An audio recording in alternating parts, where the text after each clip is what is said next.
नमस्कार. आज आपण बघू फायलम कॉर्डेटा.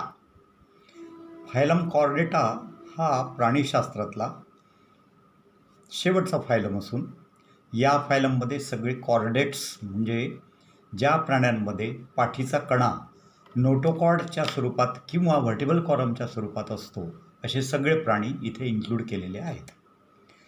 हा फायलम कॉर्डेटा जो आहे याच्यामधले जे प्राणी असतात त्यांची जी कॅरेक्टरिस्टिक आहे ती इव्हॉल्ड ॲनिमलची आहे. म्हणजे यामध्ये असणारे सगळे प्राणी चांगल्या प्रकारे इव्हॉल्ड झालेले आहेत. त्यांच्यामध्ये बॉडीची रचना ही ट्रिप्लोब्लास्टिक आहे. म्हणजे यांचं शरीर एक्टोडर्म, मिझोडर्म आणि एंडोडर्म यापासून तयार होतं. म्हणजे अनेक पेशींचा जीव आहे म्हणून त्याला मल्टीसेल्युलर म्हणतात. त्यानंतर या फायलममधले जे प्राणी असतात ते एक ट्रू सिलोमेट ॲनिमल आहे. त्यांच्यामध्ये खराखुरा सिलोम प्रेझेंट असतो आणि या प्राण्यांमध्ये टिश्यू आणि ऑर्गन्स म्हणजे टिश्यूपासून ऑर्गन्स सिस्टीम डेव्हलप झालेली असते आणि वेगवेगळ्या फंक्शनसाठी वेगवेगळे ऑर्गन्स या प्राण्यांमध्ये डेव्हलप झालेले असतात. For example respiratory organ, excretory organ, locomotory organ, sensory organs, अशा प्रकारे वेगवेगळे ऑर्गन्स आणि त्यांचे फंक्शनसुद्धा वेगवेगळे असतात. तर वेल डेव्हलप्ड ते झालेले असतात. तर असे सगळे प्राणी फायलम कॉर्डेटामध्ये इन्क्लूड केलेले आहे. विशेषतः सगळ्या प्राण्यांमध्ये तुम्हाला बायलॅटरल सिमेट्री दिसेल. बायलॅटरल सिमेट्रीचा अर्थ असा आहे की एकच प्लेन की ज्या प्लेननी ॲनिमलला आपण कापलं असतात हा 2 इक्वल भागामध्ये डिवाईड होतो. याला असं म्हटलं जातं की bilateral symmetrical animal can be divided into 2 equal half by a plane only. म्हणून याला बायलॅटरल, बाय म्हणजे 2, लॅटरल म्हणजे बाजू. म्हणजे एकाच प्लेननी प्राण्याला कट केलं तर हा प्राणी 2 इक्वल भागामध्ये डिवाईड होतो. दुसऱ्या कुठल्याही प्लेनमध्ये तो डिवाईड होणार नाही. म्हणजे याच्या शरीरामध्ये एकच प्लेन आहे. जसं आपलं शरीर आहे, ह्युमन बिईंग, आपलं शरीर जर असं मधातून आपण असं कापलं तर बरोबर 2 इक्वल भाग आपल्या शरीराचे होतात. म्हणून आपणही बायलॅटरल सिमेट्रिकल प्राणी आहे. आता या ठिकाणी फायलम कॉर्डेटा हा सब फायलममध्ये डिवाईड झालेला आहे. पहिला सब फायलम आहे युरोकॉर्डेटा, दुसरा सब फायलम आहे सिफॅलोकॉर्डेटा आणि तिसरा आहे व्हर्टिब्रेटा. आता युरोकॉर्डेटा थोडक्यात बघू आपण. युरोकॉर्डेटा सब फायलममध्ये ते प्राणी असतात की ज्याच्या शरीरामध्ये नोटोकॉर्ड नावाचा स्ट्रक्चर प्रेझेंट आहे पण ते शेपटामध्ये असतं आणि त्याच्या शरीरामध्ये त्याची जी अन्ननलिका आहे ती रॉड लाईक असते. त्याच्यानंतर सिफॅलोकॉर्डेटा जो दुसरा सब फायलम आहे त्याच्यामध्ये नोटोकॉर्ड हा डोक्यापासून शेपटापर्यंत डेव्हलप झालेला असतो आणि म्हणून त्या ठिकाणी सिफॅलोकॉर्ड म्हणतात. कारण याचं जे शरीर आहे 2 भागात डिवाईड झालेलं आहे. हेड आणि थोरॅक्स याचं फ्युजन होऊन सिफॅलोथोरॅक्स म्हणतात. तर तो रिजन आणि मागचा एक ॲबडॉमिनचा रिजन असं याची बॉडी तयार झालेली आहे म्हणून याला सिफॅलोथोरॅक्स थोडक्यात म्हणतात. आता तिसरा जो आहे व्हर्टिब्रेटा. या व्हर्टिब्रेटा सब फायलममध्ये जेवढे प्राणी आहेत त्यांच्यामध्ये पाठीचा कणा असतो तो हाडांपासून तयार झालेला असतो म्हणजे व्हर्टिबल कॉलम ज्याला म्हणतात आणि त्यांच्या व्हर्टिबल कॉलममधले जी बोन्स असतात त्यांना व्हर्टिब्री म्हणतात. म्हणून व्हर्टिबल कॉलम ज्या प्राण्यांमध्ये व्हर्टिबल कॉलम प्रेझेंट आहे त्या सगळ्या प्राण्यांना सब फायलम व्हर्टिब्रेटामध्ये इन्क्लूड केलेला आहे. आता हा जो युरोकॉर्डेटा पहिला सब फायलम आहे आणि सिफॅलोकॉर्डेटा याला आपण नंतरच्या व्हिडिओमध्ये पूर्णतः एक्सप्लेन करू. तात्पुरतं याला आपण बाजूला ठेवू. आता आपण बघू व्हर्टिब्रेटा कारण हा मुख्य सब फायलम आहे व्हर्टिब्रेटा. आता ह्या व्हर्टिब्रेटामध्ये सगळे व्हर्टिब्रेट्स आहेत. त्यांची कॅरेक्टरिस्टिक सेम म्हणजे बॉडी ट्रिप्लोब्लास्टिक, मल्टीसेल्युलर, त्याच्यानंतर well developed organ system present in body, त्याच्यानंतर वेगवेगळे ऑर्गन्स त्यांच्या शरीराच्या वेगवेगळ्या फंक्शनसाठी डेव्हलप झालेले असतात. आता या व्हर्टिब्रेट्समध्ये ते पाण्यातही राहतात, पाण्याच्या बाहेरही राहतात, त्याच्यानंतर जमिनीवर राहतात, जमिनीवर सरपटतात, काही प्राणी हवेत उडतात तर काही प्राणी जमिनीवरच राहतात, काही झाडांवर राहतात. असे वेगवेगळे काही हवेत उडतात त्यांना पक्षी म्हणतात. तर अशा प्रकारे यांचं पुन्हा क्लासेसमध्ये वर्गीकरण झालेलं आहे. तर सब फायलम व्हर्टिब्रेटा हा 5 क्लासमध्ये खालीप्रमाणे डिवाईड झालेला आहे. पहिला क्लास आहे पायसेस, ज्याला जलचर मराठीत म्हणतात. दुसरा जो क्लास आहे त्याला ॲम्फिबिया, याला मराठीमध्ये उभयचर म्हणतात. क्लास ॲम्फिबियाला उभयचर.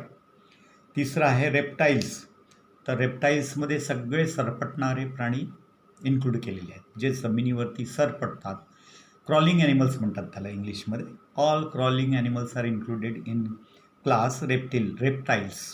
त्याच्यानंतर क्लास एव्ज. एव्जमध्ये all animals are aerial, that means हे प्राणी हवेत उडू शकतात, म्हणून त्यांना एरियल ॲनिमल्स म्हटलं आहे, एव्ज. आणि शेवटचा क्लास आहे मॅमल्स, याला मराठीमध्ये सस्तन प्राणी म्हणतात. आता हे जे प्राणी आहेत यांचं बॉडीचं स्ट्रक्चर, यांचं राहण्याचे हॅबिट्स अँड हॅबिटॅट हे सगळे वेगवेगळे असल्यामुळे तुम्हाला यांच्या शरीराची रचनासुद्धा वेगवेगळी दिसेल. जसं आता पहिलं उदाहरण घेऊ आपण, क्लास स्पायसेस. क्लास स्पायसेसला मराठीत जलचर म्हटलेलं आहे. जलचरचा अर्थ आहे जो प्राणी जलामध्ये राहतो, म्हणजे पाण्यामध्ये राहतो, त्याला जलचर म्हणतात. तो पाण्याच्या बाहेर जर आला तर तो हवेमध्ये किंवा पृथ्वीच्या पृष्ठभागावर जगू शकत नाही, म्हणून अशा प्राण्याला आपण म्हणू जलचर. आणि याचा क्लास आहे पायसेस. याचं एक्झाम्पल घ्या, मासोळ्या. जेवढ्या काही फिशेस आहेत, मासोळ्या आहेत, ह्या गोड्या पाण्यातही राहतात, खाऱ्या पाण्यातही राहतात. आणि त्याच्यानंतरचा जो क्लास आहे तो आहे ॲम्फिबिया. ॲम्फिबिया म्हणजे उभयचर. उभय म्हणजे जो प्राणी पाण्यात राहतो, पाण्याच्या बाहेर जमिनीवरही राहू शकतो, त्याला उभयचर म्हणतात. म्हणजे त्याच्या बॉडीमध्ये असे काही मॉडिफिकेशन झालेले असतात की त्या मॉडिफिकेशनच्या आधारे तो जमिनीवरही राहू शकतो आणि पाण्याच्या आतमध्ये राहू शकतो, म्हणून त्यांना उभयचर म्हणजे amphibia. Amphibians are those animals who can lives in water as well as on land. त्याच्यानंतर reptiles. Reptiles are those animals which lives on earth. They are called crawling animals, म्हणजे सरपटणारे प्राणी, रेप्टाईल्स. आणि ते पृथ्वीवर सरपटत एका जागेवरनं दुसऱ्या जागेवर स्थलांतर करतात. त्याच्यानंतर येतं एव्ज. आता हा जो एव्ज आहे हा उडणारा म्हणजे पक्षी. तर या प्राण्यांमध्ये तुम्हाला समोरचे जे दोन लिम्स असतात, म्हणजे ॲक्च्युली हे सगळे प्राणी एका शब्दामध्ये यांना आपण म्हणू शकतो टेट्रापोड्स. टेट्रा म्हणजे चार, पोड्स म्हणजे लिम्स किंवा फूट ऑर लेग्स. तर ज्या प्राण्यांमध्ये 4 लिम्स आहेत त्या सगळ्यांना एका शब्दात टेट्रापोड म्हणतात. हा शब्द तुम्हाला लक्षात ठेवण्यासारखा आहे, टेट्रापोड. तर टेट्रापोड असलेले जेवढे काही प्राणी आहेत ते सगळे बायलॅटरल सिमेट्रिकल आहेत, वेल डेव्हलप्ड आहेत. आणि त्यांच्यामध्ये 2 पेअरचे लिम्सचे असतात. त्याच्यामधला जो पहिला पेअर असतो त्याला फोरलिम म्हणतात आणि जो मागचा पेअर असतो लिम्सचा त्याला हाइंड लिम म्हणतात. तर उडणाऱ्या पक्ष्यांमध्ये समोरचे जे 4 लिम्स आहे दे आर मॉडिफाईड, म्हणजे ते अवयव हे उडण्यासाठी मॉडिफाईड झालेले असतात, पंखाच्या रूपामध्ये रूपांतरित झालेले असतात.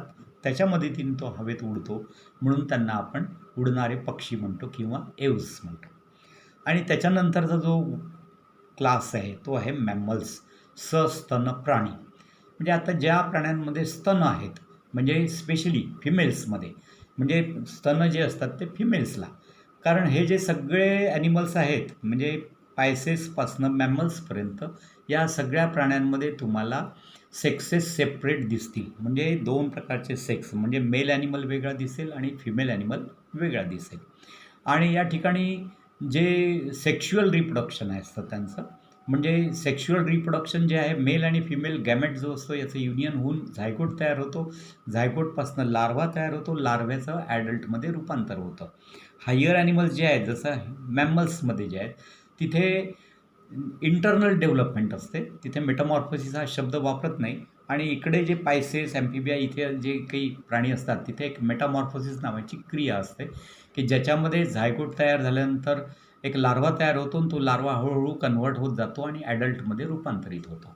तर त्या क्रियेला मेटामॉर्फोसिस म्हणतात.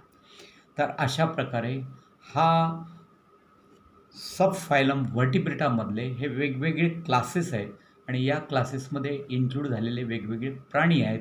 आणि त्या प्राण्यांचा अभ्यास आता आपण पुढच्या व्हिडिओमध्ये व्यवस्थितरित्या विस्तृत माहिती घेऊन करू. आणि याबद्दल आपण आमचा व्हिडिओ बघत राहा. आणि लाईक आणि शेअर करा, जेणेकरून आम्ही तुम्हाला ही जी प्राणीशास्त्राची माहिती आहे ही मराठीमधून ज्या मुलांना इंग्लिश डिफिकल्ट जातं त्यांना इंग्लिश शब्द कसे लक्षात ठेवायचे हे समजून सांगू आणि त्याप्रमाणे जर तयारी केली तर आपणास हा विषय शिकण्यास सोपा वाटेल. धन्यवाद.